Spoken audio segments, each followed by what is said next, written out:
सिमरन पढ़ने में बहुत ही होशियार और समझदार लड़की थी। वो बचपन से ही क्लास में अव्वल आती थी। स्कूल में सभी सिमरन की बहुत तारीफ करते थे। पढ़ाई में अच्छा होने के कारण उसके माता पिता भी उसकी हर डिमांड को पूरी कर देते थे।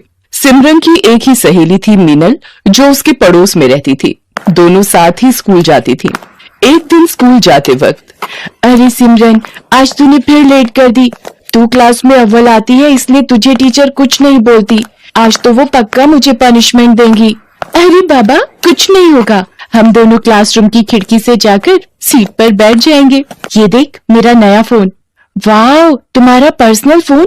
यहाँ तो मुझे हर साल अपनी दीदी की पुरानी स्कूल ड्रेस पहनकर स्कूल जाना पड़ता है। ये फोन तुम्हारा भी तो है। आखिरकार हम दोनों बचपन से फ्रेंड्स हैं। कल पूरी रात मैं इसके फीचर्स देखती रही। मीनल और सिमरन बातें करते करते स्कूल पहुंच जाती हैं और चुपके से क्लासरूम के पीछे वाली खिड़की से घुसने की कोशिश करती हैं, लेकिन टीचर दोनों को पकड़ लेती है और लेट आने की वजह से टीचर दोनों को क्लास से बाहर कान पकड़कर खड़ा कर देती हैं। सिमरन, तुम पढ़ाई में अच्छी हो, लेकिन तुम्हें स्कूल के और भी रूल्स फॉलो करने चाहिए। डिसिप्लिन मेंटेन करना चाहिए। सॉरी टीचर, अगली बार से ऐसा नहीं होगा। सिमरन और मीनल के सामने वाली क्लास से दो लड़के क्लासरूम के बाहर कान पकड़कर खड़े थे। अरे क्यों दिल छोटा कर रही है? सिर्फ हम दोनों ही क्लासरूम के बाहर थोड़ी है। सामने उन लड़कों को देख। हाय गर्ल्स, आप लोग भी क्लास में लेट आई थी क्या? हाँ, ये टीचर भी ना स्कूल में पढ़ाने आती है या बच्चों को पनिशमेंट देने? मैंने तुम्हें स्कूल में पहले कभी नहीं देखा। हाँ, मैंने भी कुछ दिनों पहले स्कूल में एडमिशन लिया है। धीरे धीरे रॉकी और सिमरन में दोस्ती हो जाती है। दोनों एक दूसरे को अपना फोन नंबर दे देते हैं। दोनों हमेशा साथ में घूमते हैं। स्कूल के बाद भी साथ में वक्त बिताते हैं। एक दिन स्कूल से वापस आते वक्त सिमरन अपने मोबाइल से किसी को टेक्स्ट कर रही होती है। अरे यार, तू भी ना हमेशा इस मोबाइल में ही लगी रहती है। अरे वो स्टैंडर्ड 11 वाला रॉकी है ना, उसने मुझे क्या मस्त जोक भेजा है। तूने रॉकी को अपना नंबर क्यों दिया? वैसे भी वो दूसरे स्कूल से आया है। इस बार हमारा 10th क्लास है। वो मेरी थोड़ी स्टडीज में हेल्प कर रहा है और कुछ नहीं। मैं तो कहती हूँ तू उससे थोड़ा दूर रहा कर। मुझे वो लड़का बिल्कुल भी पसंद नहीं है। तू भी ना, ऐसा कुछ भी नहीं है। रॉकी काफी अच्छा लड़का है।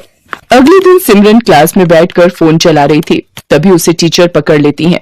ये क्या है सिमरन, आजकल तुम्हारे मार्क्स वैसे भी पहले से बहुत कम हो गए हैं और तुम क्लास में बैठकर मोबाइल चला रही हो। मुझे मजबूरन तुम्हारी मम्मी को कंप्लेंट करना पड़ेगा। सॉरी टीचर, अगली बार से ऐसा नहीं होगा, वरना मम्मी मेरा फोन छीन लेंगी। प्लीज मम्मी को मत बताइएगा। ये तुम्हारी पहली गलती थी, इसलिए मैं माफ कर रही हूँ। ऐसे ही कुछ महीने बीत जाते हैं। गर्मी की छुट्टी का वक्त आ जाता है। सिमरन और रॉकी स्कूल के बाद कुछ टाइम साथ में गुजारने का प्लान करते हैं। अरे यार मीनल, तू आज अकेली घर चली जा। अगर मेरी मम्मी तेरे घर पर कॉल करे तो बोल देना मैं तेरे घर पर ही हूँ। लेकिन तू कहाँ जा रही है? मैं रॉकी से मिलने जा रही हूँ। ये सही नहीं है, तुम्हें स्कूल से सीधा घर जाना चाहिए। तुम मेरे से जलती हो क्योंकि स्कूल में सभी मुझे इम्पोर्टेंस देते हैं। ऐसा कुछ भी नहीं है, तुम मुझे गलत समझ रही हो। तभी सिमरन के फोन पर रॉकी का कॉल आता है और वो वहाँ से चली जाती है। सिमरन रॉकी से मिलने उसके घर जाती है। वहाँ काफी अंधेरा होता है। सिमरन रॉकी को आवाज देती है, रॉकी कहाँ हो तुम? रॉकी पीछे से आकर उसे भूख कर डरा देता है। ओह रॉकी, तुम भी ना, तुमने तो मुझे डरा ही दिया था। क्या तुम भी बच्चों की तरह डर गई? रॉकी और सिमरन साथ में पिज्जा खाते हैं और खूब सारी बातें करते हैं और एक पिक्चर देखते हैं। कल से गर्मी की छुट्टी हो जाएंगी, हम लोग 2 महीने तक नहीं मिल पाएंगे। इससे पहले मैं तुम्हें कुछ बताना चाहता हूँ। हाँ बोलो, क्या बताना है तुम्हें? तुम मेरी बेस्ट फ्रेंड हो। मैंने आज तक तुम्हारी जैसी लड़की नहीं देखी। तुम भी ना, तुम भी मेरे सबसे अच्छे दोस्त हो। सिमरन और रॉकी साथ में वक्त बिताते हैं और कब दोनों अपनी हदें पार कर जाते हैं उन्हें पता ही नहीं चलता। अगले दिन से स्कूल की गर्मी की छुट्टियां शुरू हो जाती हैं। रॉकी और सिमरन एक दूसरे से मिल नहीं पाते। कुछ दिनों बाद सिमरन को उल्टियां होने लगती हैं और सिर चकराने लगता है। सिमरन को ये सब थोड़ा अजीब लगता है। तब वो मीनल को सारी बात बताती है। क्या किया सिमरन तूने? मुझे माफ कर दे। मैंने तेरे मना करने के बाद भी रॉकी के साथ वक्त बिताया। तू चिंता मत कर, कल से स्कूल खुल रहा है। तू पहले रॉकी से जाकर बात कर। अगले दिन सिमरन जाकर रॉकी से बात करती है, उसे सारी बात बताती है। तुम्हें याद है उस दिन हम तुम्हारे घर पर मिले थे, हमारे बीच?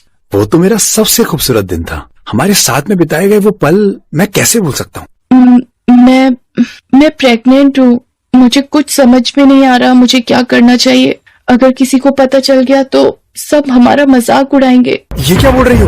ऐसा ऐसा कैसे हो सकता है? ये मेरी प्रॉब्लम नहीं है। ये क्या बोल रहे हो तुम रॉकी? ये सब हमने साथ में किया था। ठीक है, रुक जाओ, मैं कुछ करता हूँ, लेकिन इसके बाद तुम मुझे अपनी शक्ल मत दिखाना। रॉकी वहाँ से चला जाता है। सिमरन रोते हुए मीनल के पास जाती है। क्या हुआ? तुम रो क्यों रही हो? रॉकी मेरी शक्ल भी नहीं देखना चाहता है। वो मुझसे नफरत करने लगा है। मुझे पता था वो लड़का कुछ ऐसा ही करेगा। मुझे उस पर बिल्कुल भी भरोसा नहीं था। मुझे लगता है हमें किसी बड़े की मदद लेनी चाहिए। नहीं, ये बात किसी को नहीं बताना, वरना सब मुझ पर हंसेंगे। अगले दिन रॉकी सिमरन को एक गोली लाकर देता है। ये लो, ये गोली खा लेना, इसके बाद इस परेशानी से हमें छुटकारा मिल जाएगा। लेकिन रॉकी, इससे कुछ प्रॉब्लम तो नहीं होगी ना? चुपचाप से एक गोली खा लो और मेरा पीछा छोड़ दो। इसके बाद से न तो मुझे कॉल करना, न ही कोई मैसेज। सिमरन वो गोली खाकर जाकर अपनी क्लास में बैठ जाती है। तभी वो चक्कर खाकर गिर जाती है। तुझे क्या हो गया सिमरन? आंखें खोलो। इसके मुंह पर पानी छिड़कने के बाद भी इसे होश नहीं आ रहा है। लगता है कोई सीरियस इशू है। टीचर, मैं आपको कुछ बताना चाहती हूँ, प्लीज आप किसी को मत बताइएगा। मैं तुम्हारी टीचर हूँ, तुम लोगों को सही राह दिखाना मेरा काम है। तुम बिल्कुल चिंता मत करो, बिना झिझक के मुझे सारी बातें बताओ। मीनल डर कर टीचर को सारी सच्चाई बता देती है। टीचर सिमरन को हॉस्पिटल लेकर जाती है और वहाँ उसका अच्छे से चेकअप करवाती है। कुछ देर बाद सिमरन को होश आ जाता है। टीचर, मैं आपको कुछ बताना चाहती हूँ। मेरी तबीयत खराब होने के पीछे कुछ और वजह है। मुझे मीनल ने सब बता दिया है। इस उम्र में बच्चे नादानी करते हैं, लेकिन तुमने जो किया है वो छोटी बात नहीं है। इससे तुम्हारी पूरी जिंदगी बर्बाद हो सकती थी। मुझे अपने किए पर बहुत अफसोस है। मैं कभी भी ऐसा नहीं करूंगी। आप प्लीज किसी को कुछ नहीं बोलिएगा। ऐसे बिना जाने कोई मेडिसिन लेना खतरनाक साबित हो सकता है। तुम्हें किसी बड़े से एडवाइस लेनी चाहिए थी। मुझे माफ कर दो मिस, मैं बहुत घबरा गई थी। लेकिन तुम्हारे साथ जिसने ये किया है, मैं उसे सजा दिलवा कर रहूंगी। टीचर रॉकी को स्कूल से सस्पेंड करवा देती है और उसके फाइनल एग्जाम देने पर भी रोक लग जाती है। मुझे माफ कर दीजिए टीचर, मैं ऐसी गलती फिर कभी भी नहीं करूंगा। तुमने एक लड़की के साथ जो किया है वो माफी के लायक नहीं है। तुम्हें सिमरन से माफी मांगनी चाहिए और अब इस गलती को सुधार कर इसका पश्चाताप भी तुम्हें ही करना होगा। मुझे माफ कर दो सिमरन, मुझसे बहुत बड़ी भूल हो गई है। मैं घबरा गया था। मैं तुम्हें प्रॉब्लम में छोड़ के चला गया। टीचर सिमरन को लेकर उसके माता पिता के पास जाती है। देखिए सर, मैं आपसे जो बात करने जा रही हूँ वो आपको बहुत धैर्य रखकर सुननी होगी। अक्सर बच्चे कुछ गलतियां कर बैठते हैं जिसकी वजह से उन्हें पछताना पड़ सकता है। आप क्या कहना चाह रही हैं टीचर? हमारी बेटी से कुछ गलती हुई है? वो दरअसल बात यह है कि वो आपकी बेटी सिमरन प्रेग्नेंट है। ये सब करने स्कूल जाती हो तुम? मैं तुम्हारी खाल उतार दूंगा, बेशरम लड़की। रुक जाइए सर, अब ऐसे समय में आपको इन बच्चों का साथ देना होगा, वरना ये जिंदगी भर खुद को माफ नहीं कर पाएगी और ये नादानी में कोई गलत कदम ना उठा ले। टीचर बड़ी समझदारी से सारी बात सिमरन के मम्मी पापा को समझाती है। अब हमें क्या करना चाहिए? इसकी तो जिंदगी बर्बाद हो जाएगी। अभी सिमर बहुत छोटी है, इसके सामने पूरी जिंदगी पड़ी है। हमें इस बच्चे का मिसकैरेज करवा देना चाहिए। मैंने डॉक्टर से बात की है, इसमें कोई भी दिक्कत नहीं होगी। फिर सिमरन की फैमिली और टीचर मिलकर उस बच्चे का मिसकैरेज करवा देते हैं। थोड़े दिनों बाद सिमरन बिल्कुल ठीक हो जाती है। सिमरन के मम्मी पापा भी उसकी गलती के लिए उसे माफ कर देते हैं। अब सिमरन और मीनल की फिर से गहरी दोस्ती हो जाती है। सिमरन मीनल से अपने बुरे बर्ताव के लिए माफी मांगती है। मीनल, मैंने तुझे भला बुरा कहा, लेकिन तुमने आज साबित कर दिया कि तुम ही मेरी सच्ची दोस्त हो। ये तो मेरा फर्ज था। दोस्त अगर दोस्त के काम ना आए तो मैडम दोस्ती कैसी? अब थोड़ा हंस भी दे। आज से हम दोनों मन लगाकर पढ़ाई करेंगे और कभी भी किसी को शिकायत का मौका नहीं देंगे। इसलिए दोस्तों, जिंदगी हमें अपनी हर गलती को सुधारने का एक मौका जरूर देती है। इसलिए कोई गलत कदम ना उठाएं और अपने माता पिता से हर प्रॉब्लम शेयर करें, जिससे मुश्किल घड़ी में वो आपका साथ दे सके।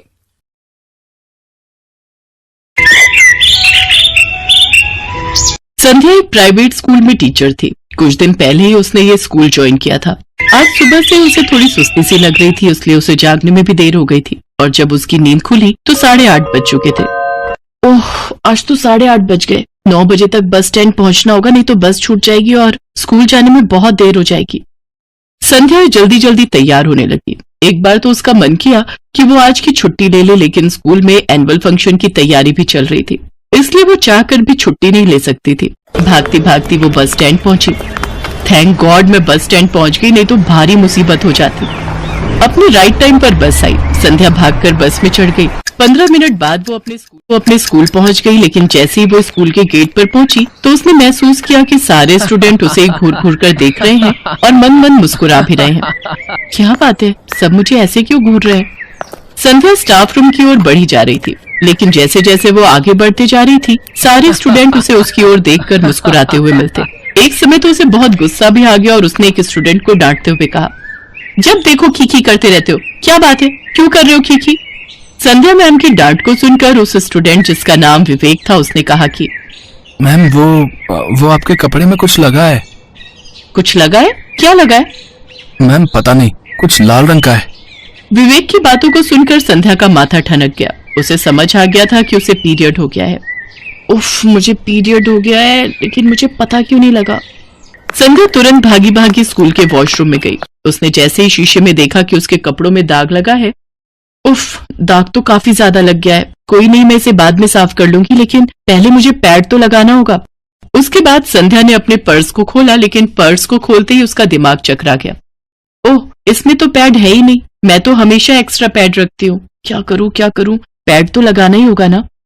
संध्या उसी हालत में बाहर निकली और स्टाफ रूम में गई। स्टाफ रूम में भी सभी उसे वैसे ही घूर कर देख रहे थे जैसे कि वहां कोई आसमान से उतरकर एलियन घुस आया हो। संध्या को ये देखकर बहुत बुरा लगा, लेकिन इन सब की परवाह किए बिना वो अपनी साथी टीचर रंजना के पास गई और उससे कहा कि रंजना मिस, वो देखिए ना, मुझे पता ही नहीं चला और मुझे पीरियड्स आ गए हैं और संयोग से मेरे बैग में एक्स्ट्रा पैड भी नहीं है। क्या आपके बैग में पैड पड़ा है? संध्या मिस, ये आप क्या कह रही हैं? क्या मतलब क्या कह रही हूँ? मैं पैड के बारे में पूछ रही हूँ। देखिए मैम, आप बेशर्म होंगी तो होंगी, मैं बेशर्म नहीं हूँ जो इस तरह की बात खुलेआम इस तरह स्टाफ रूम में करूं। रंजना की बातों को सुनकर संध्या उसे घूर कर देखने लगी। उसे समझ नहीं आ रहा था कि वो उसे क्या कहे और क्या ना कहे। मर्द टीचर ने अगर ये बात कही होती तो संध्या उसका मुंह तोड़ जवाब देती, लेकिन रंजना मैम तो खुद एक औरत थी, पीरियड के बारे में अच्छे से समझती थी, फिर उनका व्यवहार ऐसा क्यों था? मैम, पीरियड के बारे में बात करना कब से बेशर्मी हो गई? ये तो एक नेचुरल क्रिया है, हर लड़की हर औरत को होता ही है। अरे, आप बात समझती क्यों नहीं? वो ये बातें कर ही रहे थे कि तभी स्कूल का चपरासी स्टाफ रूम में आया और उसने कहा, संध्या मैम, प्रिंसिपल सर आपको इसी समय बुला रहे हैं, बहुत अर्जेंट है। संध्या ने जब ये सुना तो उसके दिल की धड़कन बढ़ गई और वो सोचने लगी, क्या मुसीबत है, अब इसी हालत में प्रिंसिपल सर के पास भी जाना होगा। संध्या प्रिंसिपल सर के कमरे में गई। प्रिंसिपल साहब उस समय कंप्यूटर पर कोई काम कर रहे थे। उन्होंने संध्या मैम को इशारे से बैठने के लिए कहा। संध्या मैम सामने लगी कुर्सी पर बैठ गई। कुछ देर बाद, हाँ तो मैम, कैसी चल रही है एनुअल फंक्शन की तैयारी? जी ठीक चल रही है। देखिए मैम, इस बार चीफ गेस्ट के रूप में हमारे एरिया की एमएलए आ रही हैं। हमारे प्रोग्राम में कोई गड़बड़ी नहीं होनी चाहिए। स्कूल और मेरी इज्जत दोनों का सवाल है। सर टेंशन मत लीजिए, मैं बच्चों से अच्छे तरीके से तैयारी करवा रही हूँ, प्रोग्राम अच्छा होगा।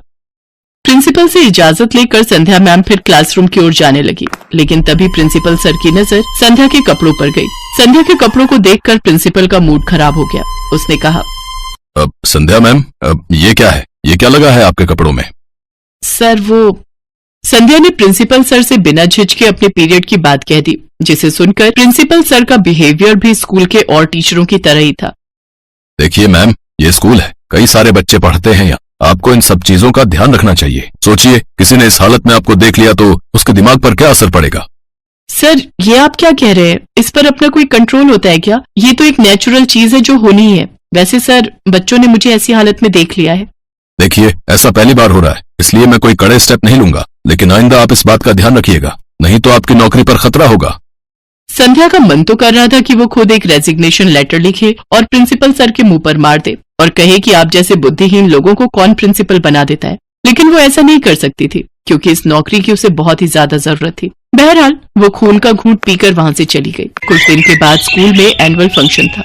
उस फंक्शन की सारी जिम्मेदारी संध्या के कांधों पर ही थी। प्रोग्राम शुरू होने के कुछ देर पहले, संध्या मैम, सारी तैयारी हो गई है ना? एमएलए मैम बस कुछ देर में ही यहाँ पहुँचने वाली है।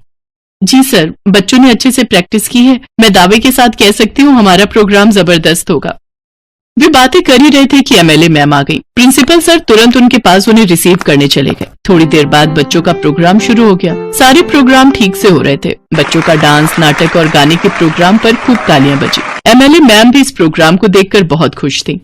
बहुत अच्छे तरीके से तैयार कराया है आपने ये प्रोग्राम। जी जी मैम, बच्चों ने काफी मेहनत की है। वे बातें कर ही रहे थे कि तभी लड़कियों के एक और डांस प्रोग्राम का अनाउंसमेंट हुआ।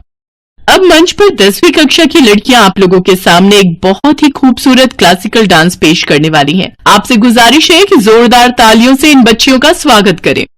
संध्या मैम के ऐसा कहते ही सभी ने जोरदार ताली बजाई। कुछ देर बाद 10वीं कक्षा की बच्चियां मंच पर आ गईं और डांस परफॉर्म करने लगी। लेकिन ये क्या, डांस करते ही 2 बच्चियों के कपड़ों पर लाल रंग का निशान दिखा। प्रिंसिपल सर ने ये देखा तो अपना माथा पकड़ लिया।